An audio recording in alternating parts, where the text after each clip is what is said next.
الحمد للہ وحدہ لا شریک لہ والصلاة والسلام علی من لا نبی بعدہ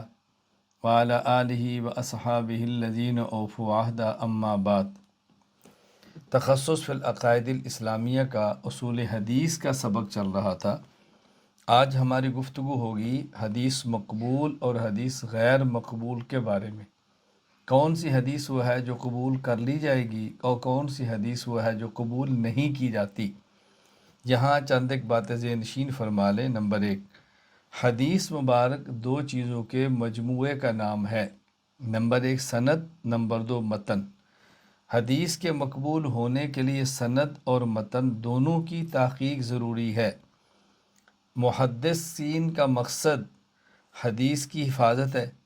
اور مجتہدین کا مقصد استخراج احکام ہے۔ محدثین کا مقصد کیا ہے؟ حدیث کی حفاظت کی جائے، اور مجتہدین کا مقصد کیا ہے؟ احادیث سے مسائل کو نکالا جائے۔ اس لیے محدث سند کی صحت اور ذوب سے بحث کرتا ہے، یہ سند صحیح ہے، یہ سند ضعیف ہے، اور مجتہد متن کے قابل عمل ہونے یا نہ ہونے سے بحث کرتا ہے کہ اس حدیث کے متن پر عمل کیا جا سکتا ہے یا عمل نہیں کیا جا سکتا۔ لہٰذا جب محدث کسی حدیث کے بارے میں کہ ھذا حدیث صحیح، اس کا مطلب ہے اس روایت کی سند صحیح ہے۔ اور جب محدث کے ھذا حدیث ضعیف، اس کا مطلب ہوتا ہے اس کی سند کمزور ہے۔ اور جب کوئی فقیہ کہے ھذا حدیث صحیح، اس کا مطلب ہے اس حدیث کا متن قابل عمل ہے۔ اور جب کہے کہ ھذا حدیث ضعیف، اس کا معنی ہوگا اس حدیث کا متن قابل عمل نہیں، وہ قرآن کریم کے خلاف ہے، سنت متواترہ کے خلاف ہے، اجماع امت کے خلاف ہے، تلقی امت اس کو قبول نہیں، کوئی وجہ بھی ہو سکتی ہے، ہم تفصیلی بات آگے کریں گے۔ دوسری بات سمجھیں، کسی حدیث کو صحیح یا ضعیف کہنا یہ امر منصوص نہیں، یعنی اللہ یا اللہ کے رسول نے نہیں فرمایا صلی اللہ علیہ وسلم یہ حدیث صحیح ہے یا ضعیف ہے، بلکہ امر اجتہادی ہے۔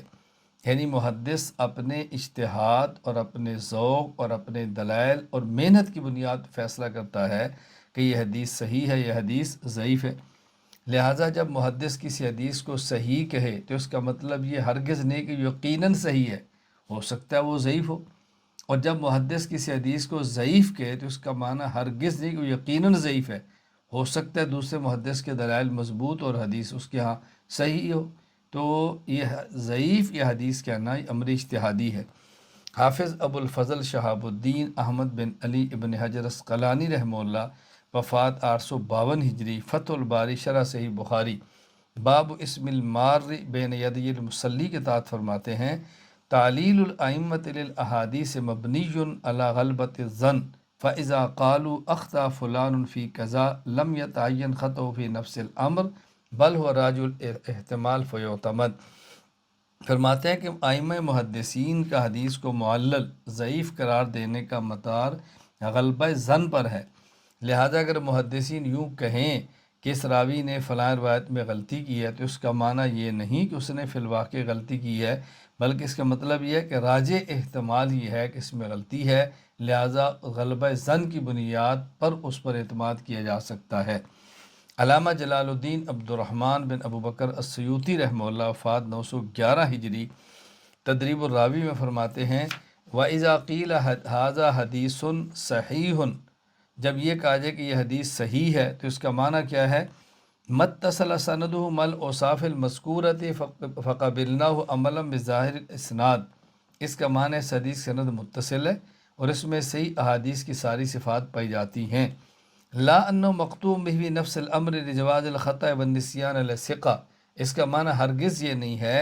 کہ یہ یقیناً حدیث صحیح ہے، اس لیے کہ ثقہ مجتہد سے بھی اور ثقہ راوی سے بھی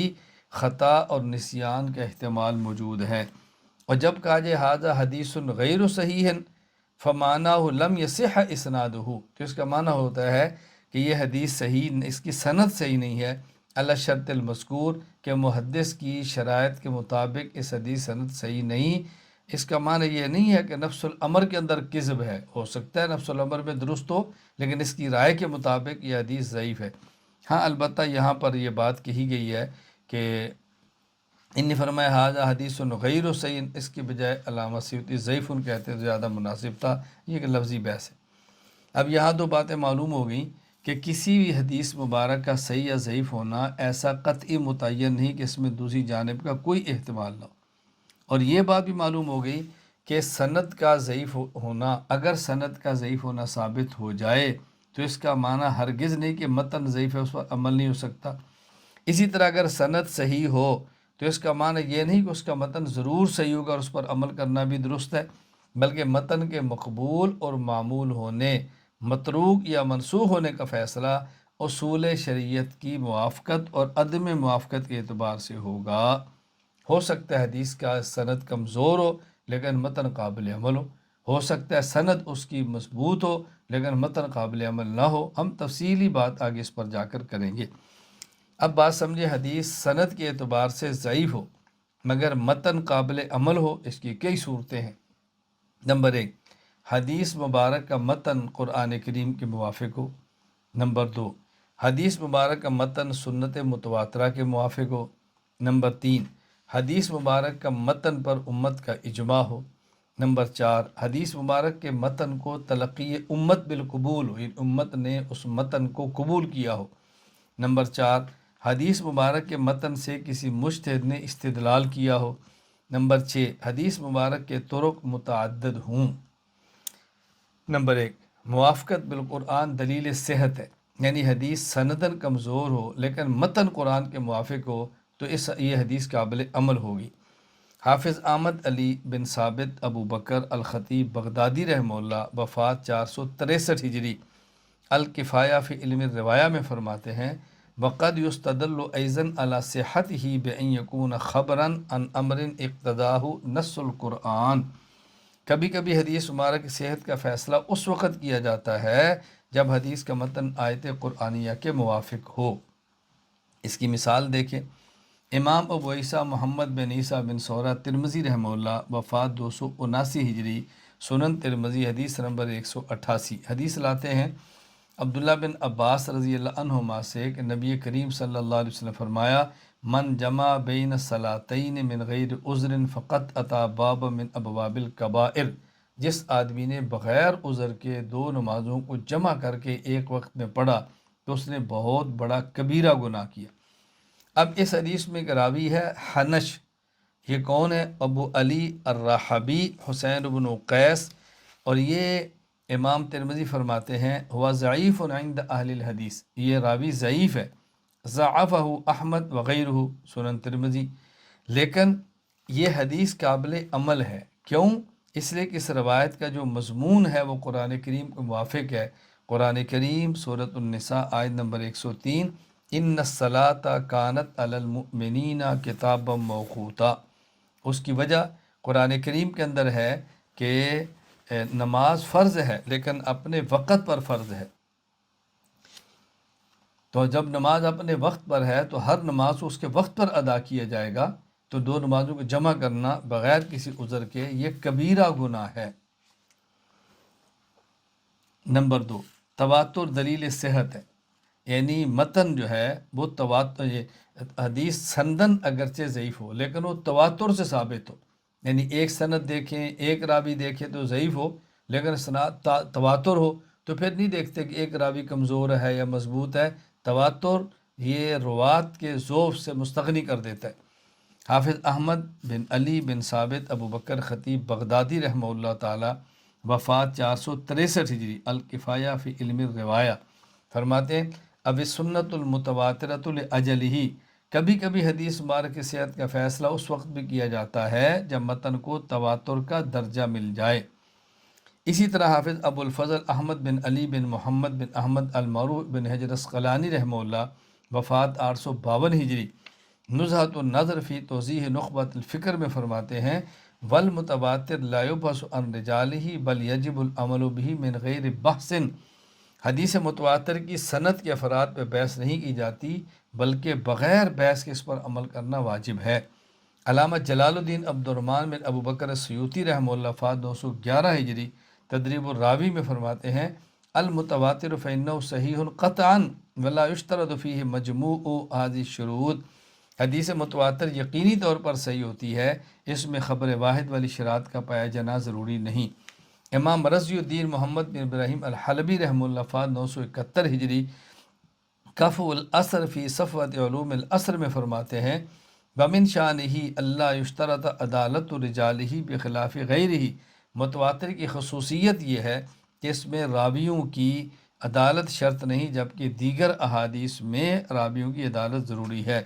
سلطان المحدثین ملا علی قاری رحمہ اللہ فات 1014 ہجری شرح نخبۃ الفکر میں فرماتے ہیں لأن المتواتر لا يسأل عن احوال رجالہ، متواتر کے راویوں کے حوال سے متعلق بعض پرس نہیں ہوتی، یعنی متواتر کے راویوں کے حوال سے بحث نہیں کی جاتی۔ اب اس کی مثال سمجھیں۔ حضرت عیسیٰ علیہ السلام کا زندہ آسمان پہ تشریف لے جانا، قیامت سے پہلے زندہ زمین پہ تشریف لانا، یہ مانن احادیث متواترہ سے ثابت ہے۔ امام ابو بکر احمد بن حسین بن علی بن موسیٰ البحقی رحمہ اللہ وفات 458 ہجری کتاب الاسماء والصفات، کتاب الاسماء والصفات کے اندر فرماتے ہیں کہ حضرت ابو قتادہ انصاری رضی اللہ تعالیٰ عنہ فرمایا کہ ابو ہریرہ رضی اللہ تعالیٰ فرماتے ہیں رسول اکرم صلی اللہ علیہ وسلم فرمایا کیف انتم اذا نزل ابن مریم من السماء فیکم و امامکم منکم، وہ کس قدر خوشی کا وقت ہوگا جب حضرت ابن مریم آسمان سے تمہارے اندر نازل ہوں گے اور امام تم میں سے ہوگا، یعنی حضرت امام مہدی وہ نماز میں اقتدا کریں گے، یعنی وہ امامت فرمائیں گے، تو حضرت یہ کتنا خوشی کا عالم ہوگا۔ اب یہ جو حدیث مبارک ہے، شیخ الاسلام علامہ زاہد بن نصر کوسی رحمہ اللہ فات 1371 ہجری العقیدہ و علم الکلام میں فرماتے ہیں بالتواتر فی حدیث نزول عیسیٰ علیہ السلام تواتر معنوی حیث تشارکت احادیث کثیرۃ جدہ، کہ نزول عیسیٰ کے بارے میں جو احادیث ہیں ان میں تواتر معنوی ہے اور اس میں بہت زیادہ احادیث موجود ہیں، لہٰذا اب ان کے راویوں سے بحث نہیں کی جائے گی اور سند کو ہرگز نہیں دیکھا جائے گا۔ نمبر 3 اجماع دلیل صحت ہے، یعنی کسی حدیث کے متن میں اگرچہ سند میں ضعف ہو لیکن متن پہ امت کا اجماع ہو جائے تب یہ حدیث صحیح ہے، یہ قابل قبول ہے۔ امام ابو بکر احمد بن علی بن ثابت بن احمد خطیب بغدادی رحمہ اللہ وفات 463 ہجری الکفایہ فی علم الروایہ میں فرماتے ہیں وقد یستدل ایضا علی صحتہ بان یکون خبرا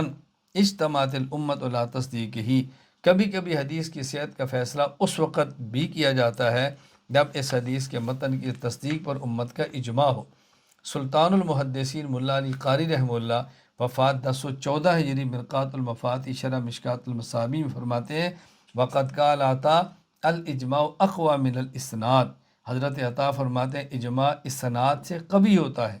جس کی مثال دیکھیں، حافظ احمد بن ابو بکر بن اسماعیل البوصیری رحمہ اللہ وفات 840 ہجری اتحاف الخیرت المہرہ میں فرماتے ہیں کہ حضرت جابر بن عبداللہ رضی اللہ عنہما فرماتے ہیں رسول اللہ صلی اللہ علیہ وسلم فرمایا من قرأ 1000 آیت کتب اللہ له قنطارا والقنطار من 100 رطل والرطل سنتا 10 اوقیہ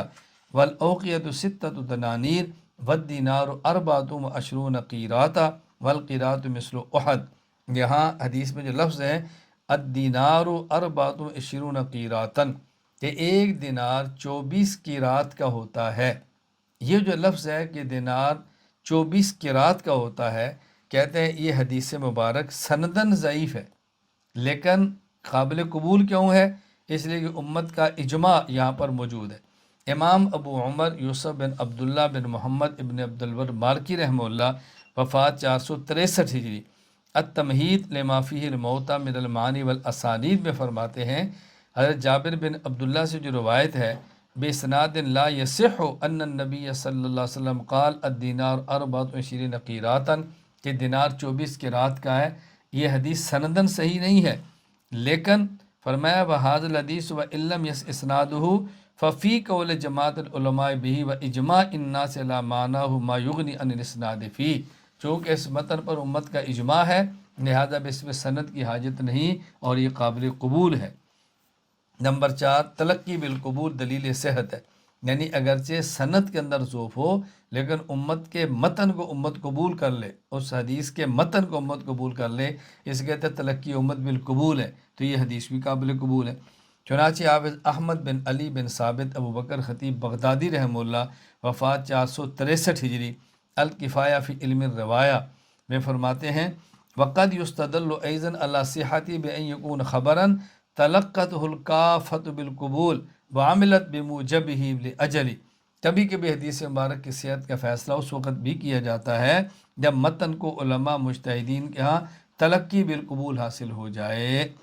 علامہ جلال الدین عبد الرحمن بن ابو بکر السیوطی رحمہ اللہ وفات 911 ہجری تدریب الراوی میں فرماتے ہیں یحکم للحدیث بصحہ اذا تلقاہ الناس بالقبول وان لم یکن له اسناد صحیح۔ حدیث پر صحت کا حکم لگایا جائے جب اسے لوگوں نے تلقی بالقبول کے طور پر لیا ہو اگرچہ اس کی سند صحیح نہ ہو۔ اس کی مثال حضرت ابو ہریرہ رضی اللہ تعالیٰ عنہ فرماتے ہیں ایک شخص رسول اللہ صلی اللہ علیہ وسلم خدمت میں آیا اور کہا یا رسول اللہ انا نرکب البحر وتحمل معنا القلیل من الماء، ہم سمندری سفر کرتے ہیں، ہمارے پاس کچھ پانی ہوتا ہے، فَإِن تَوَضَّأْنَا بِهِ أَطِشْنَا أَفَنَتَوَضَّأُ بِهِ، اگر ہم اس کو پی لیں تو پیاس سخت لگے گی، تو پھر ہم وضو سمندر کے پانی سے کر لیں۔ فرمایا رسول اللہ صلی اللہ علیہ وسلم نے هُوَ الطُّهُورُ مَاؤُهُ الْحِلُّ مَيْتَتُهُ، سمندر کا سارا پانی مطہر ہے، پاک کرنے والا ہے، تم اس کو وضو میں استعمال کر سکتے ہو، اور سمندر کا جو میتا ہے وہ حلال، اس کو ذبح کرنے کی ضرورت ہے نہیں۔ یہ حدیث موطا امام مالک میں ہے، حدیث نمبر 37 یہ حدیث ہے۔ اب اس حدیث کو دیکھیں تو سندن یہ حدیث ضعیف ہے۔ چنانچہ علامہ جلال الدین عبد الرحمن بن ابو بکر السیوطی رحمہ اللہ فات 911 ہجری تدریب الراوی فرماتے ہیں کہ ابن عبد البر نے استذکار میں فرمایا حضرت امام ترمذی نے فرمایا کہ ان البخاری صحح حدیث البحر، حضرت امام بخاری نے حدیث البحر کو صحیح قرار دیا، هو الطہور ماؤہ، اور اہل الحدیث لا یصححون مثل اسنادہ، اور محدثین اس قسم کی سند کی حدیث کو صحیح نہیں کہتے، لیکن یہ حدیث میرے یہاں صحیح ہے، لیکن الحدیث عندی صحیح لأن العلماء تلقوہ بالقبول، اس لیے علماء نے اس حدیث کے متن کو قبول فرما لیا ہے، تو تلقی امت بالقبول سے حدیث صحیح ہوگی۔ نمبر 5 استدلال مجتہد دلیل صحت ہے، یعنی حدیث اگرچہ سندن ضعیف ہو اور اس کے متن سے مجتہد استدلال کر لے تو مجتہد کا استدلال کرنا اس بات کی دلیل ہے کہ یہ حدیث مجتہد کے یہاں صحیح ہے۔ علامہ کمال الدین محمد بن عبد الواحد بن عبد الحمید ابن الحمام رحمہ اللہ وفات 861 ہجری التحریر میں فرماتے ہیں، یہ رد المختار کے حوالے سے المجتہد اذا استدل بحدیث کان تصحیحا لہ، مجتہد کا کسی حدیث سے استدلال کرنا اس بات کی دلیل ہے کہ حدیث مجتہد کے ہاں صحیح ہے۔ علامہ زاہد بن حسن الکوسی رحمہ اللہ فات 1371 ہجری التعلیق علی شروط الائمۃ الخمسہ میں فرماتے ہیں وَمَعْلُومٌ أَنَّ اسْتِدْلَالَ الْمُجْتَہِدْ بِحَدِيثٍ تَصْحِیحٌ لَہُ، یہ بات طے شدہ ہے کہ مجتہد کے استدلال کرنا یہ کسی حدیث کے صحیح ہونے کی دلیل ہوتی ہے۔ شیخ الاسلام علامہ ظفر احمد عثمانی رحمہ اللہ وفات 1394 ہجری قواعد فی علوم الحدیث میں فرماتے ہیں فی جزم کل مجتہد بحدیث دلیل علی صحت عندہ، کسی مجتہد کا حدیث پاک سے یقین کے ساتھ استدلال کرنا اس بات کی دلیل ہے کہ یہ اس کے ہاں حدیث صحیح ہے۔ اس کی مثال سمجھے، حضرت علی رضی اللہ تعالی عنہ سے حدیث موجود ہے مصنف ابن ابی شیبہ وضع الیمین علی الشمال، اسی طرح حدیث سنن ابی داود کہ حضرت علی فرماتے ہیں من سنت الصلاۃ وضع الایدی علی الایدی تحت السرر، نماز کی سنت یہ ہے کہ آدمی ہاتھ کو ہاتھ پر رکھے اور ناف کے نیچے رکھے، یعنی ناف کے نیچے ہاتھ کو باندھنا یہ سنت ہے۔ اب اس حدیث کو دیکھیں، اس میں راوی عبد الرحمن بن اسحاق ہے، ان کے بارے میں ابن حجر عسقلانی رحمہ اللہ فات 852 ہجری تقریب التہذیب میں فرماتے ہیں عبد الرحمن بن اسحاق بن الحارث الواسطی ابو شیبہ و یقال کوفی ضعیف من السابعہ، یہ درجہ سابعہ کے راوی، درجہ ساتویں درجہ سابعہ کے یعنی ساتویں طبقہ کے یہ راوی ہے اور یہ ضعیف ہے، یعنی ساتویں طبقہ کے راوی ہیں اور یہ ضعیف ہے، لیکن یہ حدیث صحیح ہے۔ کیوں؟ اس لیے کہ امام اعظم ابو حنیفہ، امام ابو یوسف، امام محمد نے اس حدیث سے استدلال کیا ہے۔ چنانچہ امام ابو جعفر احمد بن محمد بن سلامہ الطحاوی رحمہ اللہ تعالیٰ وفات 311 ہجری، وہ فرماتے ہیں احکام الطحاوی باب و قولی یہ فصل ربک ونحر کے تحت فرماتے ہیں وقال بعضم توزان تحت سرہ وممن قال بذالک من ابو حنیفہ و ابو یوسف و محمد ورووا ذالک عن علی ابی ہریرہ رضی اللہ تعالی عنہما۔ نمبر 6، تعدد طرق سے ذوف ختم ہو جاتا ہے، یعنی اگر ایک حدیث سند کے اعتبار سے کمزور ہو اور اس کے اندر ایک اور سند بھی آ جائے، خواہ ایک ہو، تو تعدد طرق یعنی کئی سندوں کے آ جانے سے حدیث کا ذوف ختم ہوتا ہے اور حدیث صحیح ہو جاتی ہے۔ حافظ ابو الفدا اسماعیل بن خطیب بن ابو حفص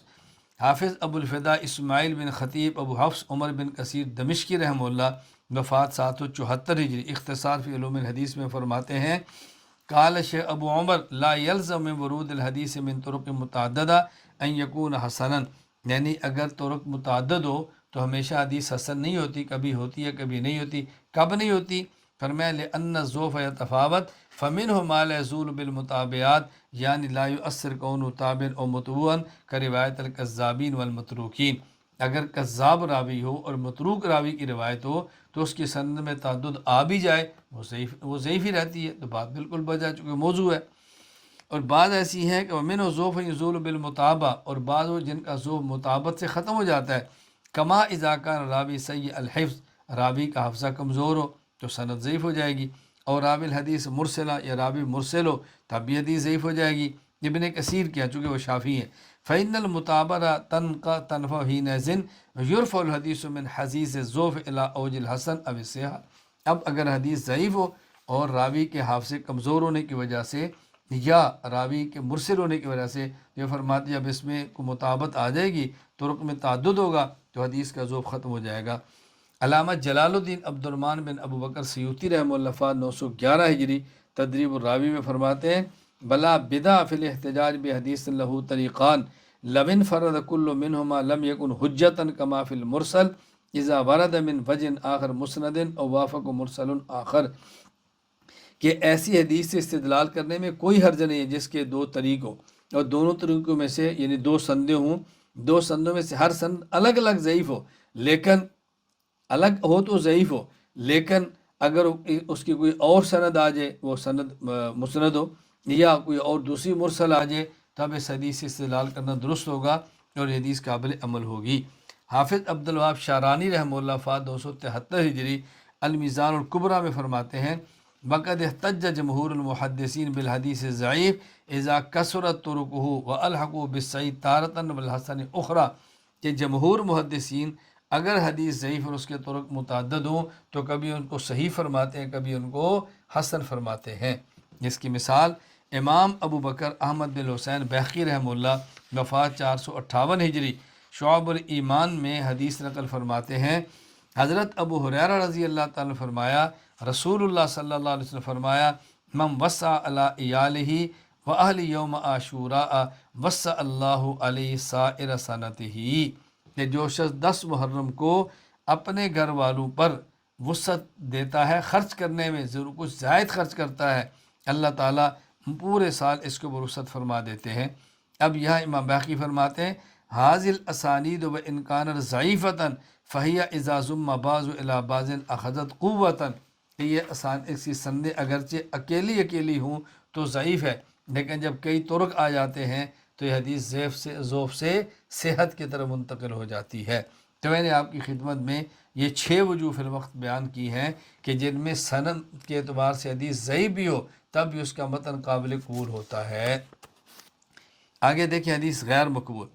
یعنی وہ کون سے مقامات ہیں کہ جہاں پر حدیث قابل قبول نہیں ہوتی، یعنی بس اوقات سندن حدیث صحیح ہوگی تب بھی قابل قبول اور قابل عمل نہیں ہوگی۔ اس کی وجہ میں اب وہ وجہ بیان کرتا ہوں کہ جب یہ قابل عمل حدیث متن کی سند کی صحت کے باوجود نہیں ہوتی، وہ دیکھیں ذرا۔ نمبر 1، متن قرآن کریم کے خلاف۔ امام اعظم ابو حنیفہ نعمان بن ثابت رحمہ اللہ وفات 150 ہجری کتاب العالم والمتعلم میں فرماتے ہیں فرد کل من یحدث بخلاف القرآن لیس ردا علی النبی صلی اللہ علیہ وسلم ولا تکذیبا لہ ولکن رد علی من یحدث عن النبی صلی اللہ علیہ وسلم بالباطل، کہتے ہیں اگر کوئی راوی حضور صلی اللہ علیہ وسلم سے ایسی حدیث بیان کرتا ہے جو قرآن کریم کے خلاف ہو تو اس روایت کو رد کر دینا یہ حضور اکرم صلی اللہ علیہ وسلم کی ذات کی تردید یا تکذیب نہیں بلکہ اس راوی کی تردید ہے کہ جس نے غلط بات حضور صلی اللہ علیہ وسلم کی طرف منسوب کر دی ہے۔ امام ابو یوسف یعقوب بن ابراہیم رحمہ اللہ فات 182 ہجری الرد علی سیر الاوزاعی میں فرماتے ہیں فما خالف القرآن فلیس رسول اللہ صلی اللہ علیہ وسلم بان جاءت بہ الروایہ، جو روایت قرآن کریم کے خلاف ہو وہ حضور صلی اللہ علیہ وسلم کا فرمان نہیں ہو سکتا اگرچہ وہ بات کسی روایت میں آئی ہو۔ جو روایت قرآن کریم کے خلاف ہو وہ حضور صلی اللہ علیہ وسلم کا فرمان نہیں ہو سکتا۔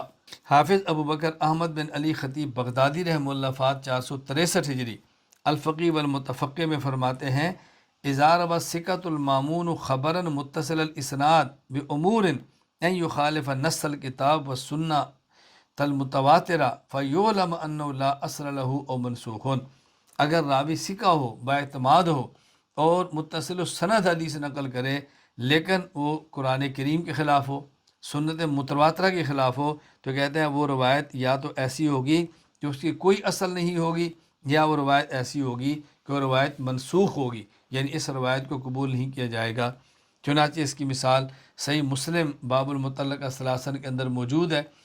کہ حضرت فاطمہ بنت قیس رضی اللہ عنہ فرماتی ہیں کہ ایک عورت کو 3 طلاق ہو گئی تو نبی کریم صلی اللہ علیہ وسلم نے فرمایا لیس لها سکنا ولا نفقہ، یہ اس عورت کو سکنا مکان بھی نہیں ملے گا اور اس کو نہ نفقہ بھی نہیں ملے گا۔ جب یہ کیس حضرت عمر بن خطاب رضی اللہ عنہ کی خدمت میں آیا تو آپ نے فرمایا نہیں، متعلقہ کو سکنا رہائش بھی ملے گی اور نان و نفقہ بھی ملے گا۔ اب دیکھیں وہ حدیث بیان فرما رہی ہیں، حضرت عمر فرماتے ہیں نہیں، کیوں نہیں؟ فرمایا اس لیے لا نترک کتاب اللہ و سنت نبینا صلی اللہ علیہ وسلم لقول امرأۃ لا ندری لعل حفظت او نسیت لا سکنا و نفقہ، فرمایا ہم ایک عورت کی وجہ سے کتاب اللہ اور سنت پیغمبر کو نہیں چھوڑ سکتے، شاید یہ عورت بھول گئی ہو۔ کیوں؟ اللہ تعالیٰ فرماتے ہیں لا تخرجوہن من بیوتہن ولا یخرجن الا ان یاتین بفاحشۃ مبینہ کہ قرآن کریم کے اندر ہے کہ عورتوں کو ان کے گھروں سے مت نکالو، طلاق ہو گئی ہے ان کو گھروں میں رہنے دو، ہاں اگر بے حیائی کا کام کریں پھر ان کو نکال دو۔ یہاں ایک بات یہ نشین فرما لیں کہ اگر حدیث مبارک بظاہر قرآن کے خلاف ہو اور تطبیق ممکن ہو تو پھر حدیث کو نہیں چھوڑیں گے بلکہ حدیث کو لیں گے، اگر تطبیق ممکن نہ ہو تو پھر حدیث کو چھوڑ کے ہم قرآن کریم کے لیں گے۔ میں ایک مثال پیش کرتا ہوں کہ بظاہر حدیث قرآن کریم کے خلاف ہے اور حدیث صحیح ہے لیکن چونکہ تطبیق ممکن ہے ہم حدیث کو چھوڑیں گے نہیں۔ اس کی مثال کیا ہے؟ پہلے اصول ذہن نشین فرما لیں۔ امام نظام الدین اسحاق بن ابراہیم الشاشی رحمہ اللہ وفات 325 ہجری اصول الشاشی باس الخاص العام میں فرماتے ہیں فَإِن قَابَلَهُ خبر الواحد یا بالقیاس فَإِن أَمْكَنَ الْجَمْعُ بَيْنَهُمَا بِدُونِ تَغْيِيرِ حُكْمِ الْخَاص يُعْمَلُ بِهِمَا وَإِلَّا يُعْمَلُ بِالْكِتَابِ وَيُتْرَكُ مَا يُقَابِلُهُ، اگر کتاب اللہ کے خاص کے مقابلہ میں خبر واحد یا قیاس آ جائے تو اگر دونوں میں تطبیق ممکن ہو جو کتاب اللہ میں تبدیلی نہ کرنی پڑے تو دونوں پر عمل کریں، اگر تطبیق ممکن نہ ہو تو پھر کتاب اللہ پر عمل کیا جائے گا، خبر واحد اور قیاس کو چھوڑ دیا جائے گا۔ اس کی مثال دیکھیں، حضرت عبداللہ بن عباس رضی اللہ تعالی عنہما سے حضرت سیوطی رحمہ اللہ نے الخصائص الکبریٰ میں حدیث نقل فرمائی ہے کہ نبی کریم صلی اللہ علیہ وسلم فرمایا رأیت ربی عز وجل، میں نے اللہ تعالیٰ کو دیکھا معراج کی رات۔ اسی طرح مسند البزار میں روایت موجود ہے، حضرت انس رضی اللہ تعالیٰ فرماتے ہیں ان محمد صلی اللہ علیہ وسلم رأى ربہ تبارک و تعالی، رسول اکرم صلی اللہ علیہ وسلم نے اللہ تعالیٰ کو دیکھا۔ اب قرآن کریم سورۃ الانعام آیت نمبر 103 ہے لا تدرکہ الابصار وہو یدرک الابصار، اللہ کو کوئی آنکھ نہیں دیکھ سکتی۔ اب یہ عام ہے نبی اور غیر نبی کو، تو احادیث سے ثابت ہوا کہ اللہ کے نبی نے دیکھا، اور قرآن کریم کے اندر آتا ہے کہ کوئی آنکھ بھی اللہ کا ادراک نہیں کر سکتی، اللہ کو نہیں دیکھ سکتی، بظاہر تعارض ہو گیا نا۔ اب اس میں تطبیق موجود ہے۔ تطبیق کیا ہے؟ یہ رویت کی 2 قسمیں ہیں، ایک ہے رویت مال احاطہ اور ایک ہوتا ہے رویت بدون الاحاطہ۔ ایک ہوتا ہے رویت مال احاطہ، یعنی کسی کو یوں دیکھنا کہ آدمی دائیں بائیں اوپر نیچے آگے پیچھے مکمل اس کو دیکھ لے، اسے ادراک کہتے ہیں۔ اور ایک ہوتا ہے رویت بدون الاحاطہ، آدمی دیکھے لیکن اس کو مکمل نہ دیکھ سکے۔ تو حدیث پاک میں نبی پاک صلی اللہ علیہ وسلم نے دیکھا، اس سے مراد الرویت بدون الاحاطہ ہے، یعنی اللہ کی ذات کا اب احاطہ نہیں فرما سکے لیکن دیکھا۔ اور جو قرآن کریم نفی کرتا ہے یہ وہ رویت ہے جو مال احاطہ ہو، کہ آدمی اس طرح دیکھے کہ مکمل دائیں بائیں ہر طرف سے دیکھ لے، اس طرح اللہ کو کوئی آنکھ نہیں دیکھ سکتی۔ چنانچہ امام فخر الدین ابو عبداللہ محمد بن عمر بن حسین الرازی رحمہ اللہ وفات 606 ہجری، تفسیر الکبیر سورۃ الانعام کی آیت فرماتے ہیں، فرمایا ان رویت جنس تحتها نوعان، رویت مال احاطہ و رویت لا مال احاطہ۔ رویت کی دو قسمیں ہیں، ایک ہے مال احاطہ اور ایک ہے لا مال احاطہ۔ و رویت مال احاطہ ہی المسمى بالادراک، اور رویت مال احاطہ کو ادراک کہتے ہیں۔ فنفی الادراک یفید النفی نوع واحد من نوع رویا، اور قرآن کریم نے ادراک کی نفی کی ہے۔ ادراک کی نفی کرنے سے ایک رویت کی نفی ہوتی ہے کہ جو مال احاطہ ہے، بنفی نوع لا یوجب نفی الجنس، اور ایک رویت کی نفی سے دوسری رویت کی نفی نہیں ہوتی کہ رویت بدون احاطہ کی بھی نفی ہو جائے۔ فلم یلزم من نفی الادراک عن اللہ تعالی نفی رویت عن اللہ تعالی۔ اچھا، نمبر 2، اگر حدیث مبارک سنت متواترہ کے خلاف ہو تو بھی سنت متواترہ کو لیں گے اور خبر واحد کو چھوڑ دیں گے۔ امام ابو بکر احمد بن علی الجساس رحمہ اللہ وفات 370 ہجری، الفصول فی الاصول میں فرماتے ہیں، فمن العلل التي يردها اخبار الاحاد عند صحابنا ما قال عیسی بن ابان ذکر ان خبر الواحد يرد لمعارضة سنت ثابتۃ ایاہ، یہ خبر واحد اگر سنت متواترہ کے خلاف ہو تو اس وقت خبر واحد کو چھوڑ دیا جائے گا۔ امام ابو بکر محمد بن ابی سبیل السرخسی رحمہ اللہ وفات 483 ہجری، امام ابو بکر محمد بن ابی سہل السرخسی وفات 483 ہجری، اصول سرخسی میں فرماتے ہیں، وَكَذَلِكَ الْغَرِيبُ مِنْ أَخْبَارِ الْأَحَادِ إِذَا خَالَفَ السُّنَّةَ الْمَشْهُورَةَ فَهُوَ مُنْقَطِعٌ فِي حُكْمِ الْعَمَلِ بِهِ لِأَنَّ مَا يَكُونُ مُتَوَاتِرًا مِنَ السُّنَّةِ أَوْ مُسْتَفِيضًا أَوْ مُجْمَعًا عَلَيْهِ فَهُوَ بِمَنْزِلَةِ الْكِتَابِ فِي ثُبُوتِ عِلْمِ الْيَقِينِ بِهِ وَمَا فِي شُبْهَةٌ فَهُوَ مَرْدُودٌ فِي مُقَابَلَةِ الْيَقِينِ، کہ وہ حدیث جو سنت متواترہ سے جو چیز ثابت ہو یا مشہور سے ثابت اس پر اجماع ہو جائے تو یہ یقین میں کتاب اللہ کے درجے میں، اس کے مقابل میں خبر واحد ہے تو اس کو چھوڑ دیا جائے گا اور سنت متواترہ کو نہیں چھوڑیں گے۔ امام نظام الدین اسحاق بن ابراہیم شاشی رحمہ اللہ وفات 325 ہجری، سورہ شاشی میں فرماتے ہیں، شرط العمل بخبر الواحد اللہ یکون مخالف للکتاب و سنت المشہورہ، خبر واحد پر عمل کرنے کی شرط یہ ہے کہ یہ کتاب اللہ اور سنت مشہورہ کے مخالف نہ ہو۔ اس کی مثال سمجھے، حضرت ابی بن عمارہ فرماتے ہیں کہ حضرت عمارہ، یہ عمارہ بھی ہے لیکن زیادہ جو صحیح ہے وہ عین کے کسرہ کے ساتھ ہے، عمارہ۔ انہوں نے نبی پاک صلی اللہ علیہ وسلم کے پیچھے قبلتین کی طرف نماز پڑھی، جب قبلہ بیت المقدس تھا تب بھی اور جب قبلہ بیت اللہ بنا تب بھی انہیں نماز پڑھی ہے۔ انہوں نے رسول اللہ صلی اللہ علیہ وسلم سے پوچھا کہ یا رسول اللہ امسو علی الخفین، اے اللہ کے نبی میں مسح کر سکتا ہوں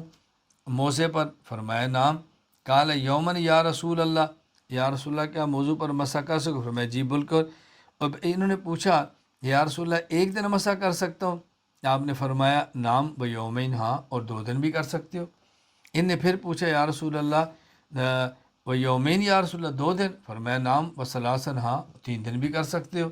ان نے پھر پوچھا و ثلاثن یا رسول اللہ، اور 3 دن بھی کر سکتے ہیں؟ فرمایا نام حتیٰ بلغ سبعا، آپ فرمایا ہاں، حتیٰ کہ آپ فرمایا تم 7 دن کرنا چاہو تب بھی کر سکتے ہو، 1 دن 2 دن 3 دن 7 دن بھی کر سکتے ہو۔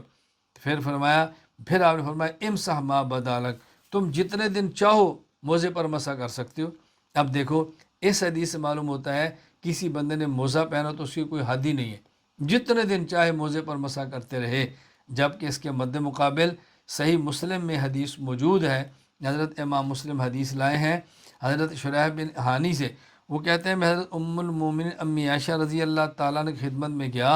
اور میں نے آپ سے مسح الخفین کے بارے میں پوچھا، موضوع پر مسح کے بارے میں۔ آپ نے فرمایا علیک بابن ابی طالب فسلہ، حضرت علی سے پوچھو کیوں؟ فَإِنَّهُ كَانَ يُسَافِرُ مَعَ رسول اللہ صلی اللہ علیہ وسلم، وہ اللہ کے نبی کے ساتھ سفر کرتے رہتے ہیں۔ فَسَأَلْنَاهُ، تو کہتے ہیں ہم نے علی سے پوچھا، انہوں نے فرمایا جعل رسول اللہ صلی اللہ علیہ وسلم ثلاثۃ ایام ولیالیہن للمسافر ویوم ولیلۃ للمقیم، اللہ کے نبی نے فرمایا مسافر 3 دن اور 3 رات تک موضع پر مسح کر سکتا ہے، اور مقیم 1 دن اور 1 رات تک مسح کر سکتا ہے۔ اب دیکھو وہ خبر واحد ہے اور یہ متواتر ہے۔ چنانچہ امام ابو جعفر طحاوی رحمہ اللہ وفات 311 ہجری، وہ ان احادیث کو نقل کرنے کے بعد شرح معانی الاثار میں فرماتے ہیں فہذ الاثار قد تواترت عن رسول اللہ صلی اللہ علیہ وسلم بالتوقید فی مسح علی الخفین للمسافر ثلاثۃ ایام ولیالیہن ولیالیہا وللمقیم یوم ولیلہ، فرمایا کہ وہ احادیث جن سے ثابت ہوتا ہے کہ مسافر 3 دن اور 3 رات تک موضوع پر مسح کر سکتا ہے، مقیم 1 دن اور 1 رات تک، فرمایا احادیث متواترہ ہیں۔ فلیس ینبغی لأحد ان یترک مثل هذه الآثار المتواترہ الا مثل حدیث ابی بن عمارہ، لہذا کسی آدمی کے لیے ابی بن عمارہ کی حدیث کی بنیاد پر اس سے زیادہ کی گنجائش نہیں ہے کہ موضع پر مسح کرے۔ نمبر 3، اگر حدیث مبارک کا مضمون اجماع امت کے خلاف ہو تو تب بھی اس حدیث مبارک کو قبول نہیں کیا جائے گا، یعنی اس پر عمل نہیں ہوگا۔ امام ابو بکر احمد بن علی الرازی جساس رحمہ اللہ فات 370 ہجری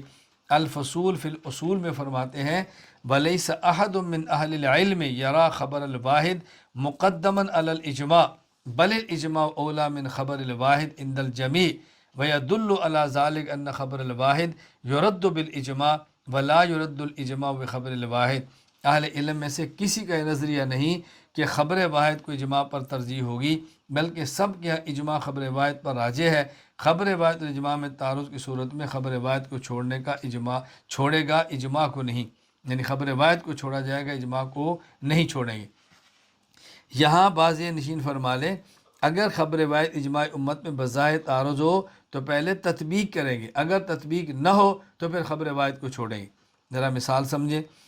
حضرت کعب بن مالک رضی اللہ تعالیٰ عنہ فرماتے ہیں کہ رسول اکرم صلی اللہ علیہ وسلم فرمایا انما نسمۃ المؤمن طائر یعلق فی شجر الجنہ، کہ موت کے بعد مومن کی روح پرندے کی شکل اختیار کر لیتی ہے اور وہ جنت کے درخت میں لٹکی رہتی ہے، جس طرح درختوں پہ گھونسلہ ہوتا ہے وہ یوں لٹکی رہتی ہے، حتیٰ یرجع اللہ تبارک و تعالی الی جسد یوم یبعثہ، مسند احمد پر روایت موجود ہے، حتیٰ قیامت کے دن اللہ تعالیٰ اس روح کو بندے کی جسم کی طرف لٹائیں گے۔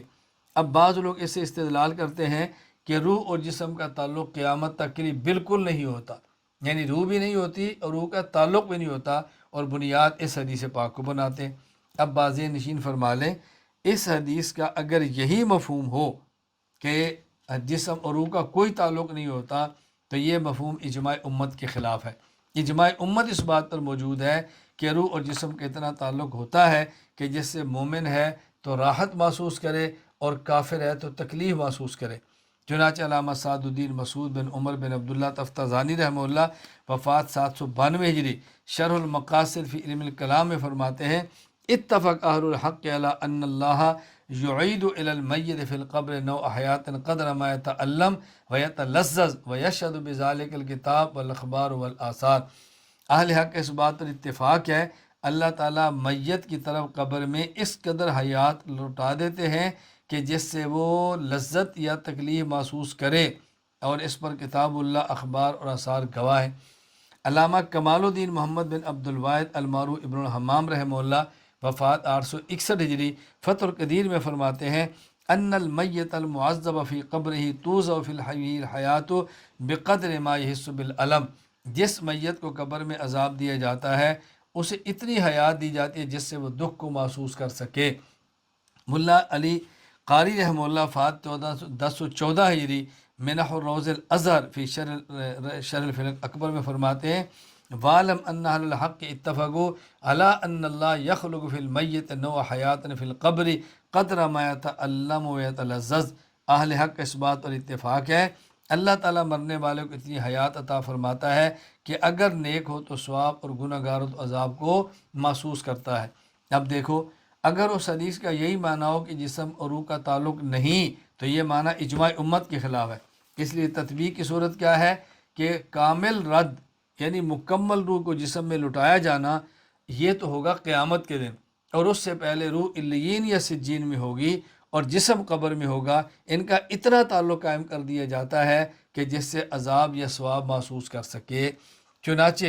علامہ جلال الدین سیوطی رحمہ اللہ وفات 1014 ہجری مرقات المفاتیح شرح مشکات المصابیح میں فرماتے ہیں، حتی یرجعہ اللہ فی جسدہ ای یردہ الی ردن کاملا فی بدنہ یوم بعثہ، اللہ تعالیٰ روح کو مکمل طور پر جسم کی طرف قیامت کے دن لٹائیں گے۔ نمبر 4، اگر خبر واحد قواعد کلیہ کے خلاف ہو، یعنی شریعت کا ایک قاعدہ ہو، قانون ہو، اس کے خلاف ہو، تو تب بھی خبر واحد پر عمل نہیں ہوگا۔ شیخ محمد زاہد الکوثری رحمہ اللہ وفات 1371 ہجری فقہ اہل العراق و حدیثوں میں فرماتے ہیں، وَمِن شروط قبول الاخبار عند الحنفیہ مسندتاً کانت او مرسلتاً اللہ تشذ اصول المجتمد عندہم، خبر واحد مسند ہو یا مرسل، احناف کے اس کی قبولیت کی ایک شرط یہ ہے وہ قواعد کلیہ کے خلاف نہ ہو۔ اس کی مثال دیکھیں، حضرت امام بخاری رحمۃ اللہ علیہ نے صحیح بخاری باب انشاء رد المسرات وفی حلبتها ساؤن من تمر کے تحت حدیث نقل کی ہے۔ حضرت ابو ہریرہ فرماتے ہیں کہ رسول اللہ صلی اللہ علیہ وسلم فرمایا، من اشترى غنما مسراتا، اگر کسی آدمی نے ایسی بکری کو خریدا جو مسرات ہے، مسرات کا معنی کہ بیچنے والے نے کچھ دن پہلے بکری کا دودھ نکالنا چھوڑ دیا تاکہ جب بیچے تو دودھ بہت زیادہ محسوس ہو، فاحتلبها، اس کا دودھ مشتری نے نکالا خریدنے والے نے، فَإِن رَضِيَهَا أَمْسَكَهَا،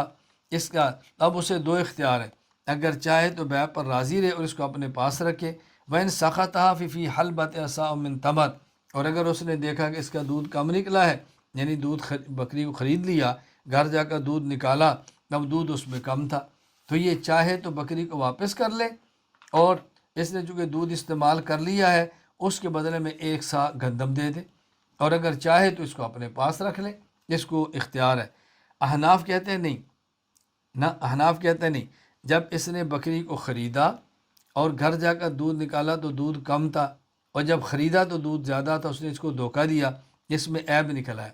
اب یہ بکری واپس تو نہیں کر سکتا۔ ہاں، اب بکری کی قیمت لگائیں، اب بکری کی قیمت کتنی بنتی ہے،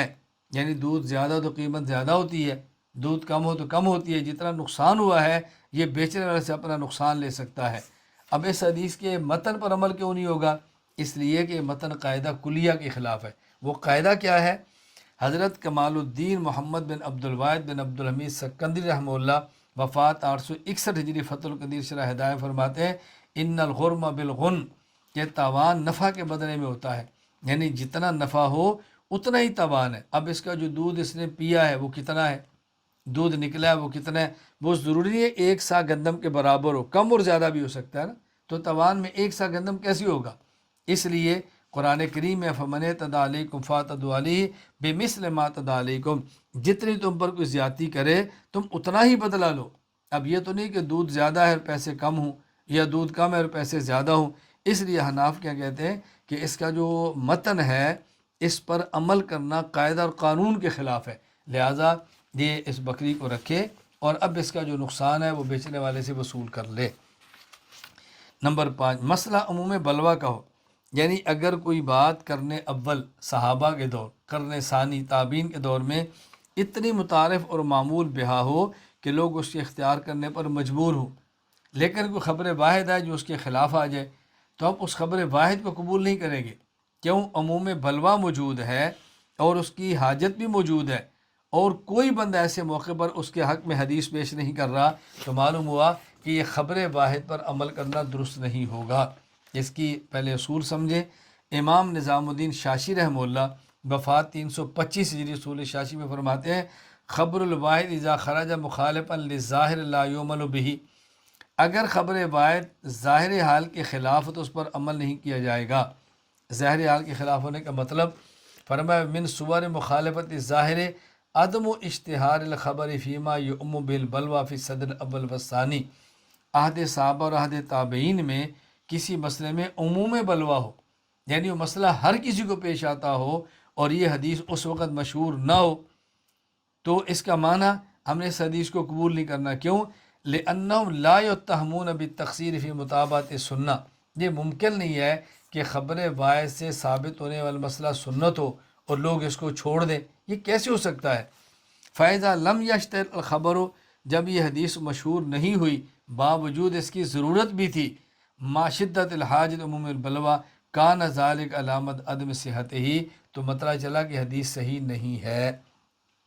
امام ابو بکر احمد بن علی رازی جساس رحمہ اللہ فات 370 ہجری، احکام القرآن، فمن شاہد منکم الشہر فلیصم، اس کے تحت فرماتے ہیں قال صحابنا ما کان من احکام شریع بالناس حاجت الی معرفتہ فسبیل ثبوتہ الاستفاضہ بل خبر الموجب للعلم وغیر جائز اثبات مثل باخبار الاحاد۔ ہمارے حضرات احناف کا موقف یہ ہے شریعت کے وہ احکام کے جن کی ضرورت ہر کسی کو ہو، اس کے ثبوت کے لیے اس کا مشہور ہونا ضروری ہے اور خبر کا اس درجہ ہونا لازمی ہو جو علم یقینی کا فائدہ دے۔ اس طرح کی چیزوں کا خبر واحد سے ثابت کرنا درست نہیں۔ امام زین الدین ابراہیم المعروف ابن نجیم رحمہ اللہ وفات 970 ہجری، البحر الرائق شرح کنز الدقائق باب الجنایات میں فرماتے ہیں وخبر الواحد اذا ورد فیما تعم به البلوى لا يقبل اذ لو كان صحیحا لاشتہر نقل فیما اما به البلوى،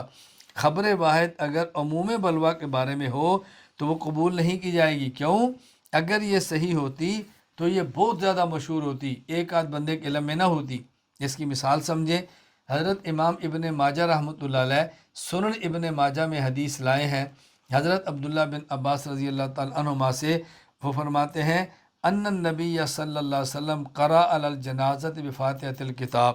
کہ رسول اکرم صلی اللہ علیہ وسلم نے نماز جنازہ میں فاتحہ پڑھی ہے۔ اب بات سمجھے، دیکھیں یہ ایسی چیز ہے جو ہر بندے کو پیش آتی ہے،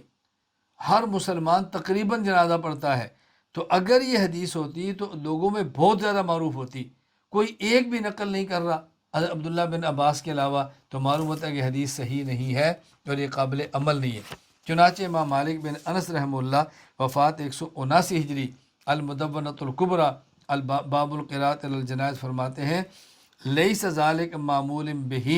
انما هو الدعاء ادرکت اہل بلادنا علی ذالک، نماز جنازہ میں سورۃ فاتحہ پڑھنے پر ہمارے شہر مدینہ منورہ میں عمل نہیں ہوتا رہا، نماز جنازہ صرف دعا ہے، میں نے اپنے شہر کے لوگوں کو اسی موقع پر کاربند پایا ہے، یعنی کوئی بھی نہیں پڑھتا تھا۔ نمبر 6، صحابہ کرام کا عدم استدلال رضی اللہ عنہ، یعنی اگر ایک مسئلہ پیش آ جائے اور اس مسئلے پر حدیث آئے اور صحابہ کرام میں سے کوئی صحابی بھی اس حدیث کو نہ لے، نہ ہی مسئلے کی موافقت کرنے والا نہ ہی مخالفت کرنے والا، تو معلوم ہوتا ہے کہ یہ حدیث صحابہ کرام کے درست نہیں، ورنہ کوئی فرق تو اس کو قبول کر لیتا۔ شمس الائمہ امام ابو بکر محمد بن ابی سال سرخسی رحمہ اللہ وفات 483 ہجری، اصول سرخسی میں فرماتے ہیں فائزہ ظاہر منہم اختلاف فی الحکم وجرت المحاجت بینہم فی بالرائے والرأی لیس بحجت ما ثبوت الخبر، فرمایا اگر صحابہ کرام میں کسی مسئلے میں اختلاف ہو جائے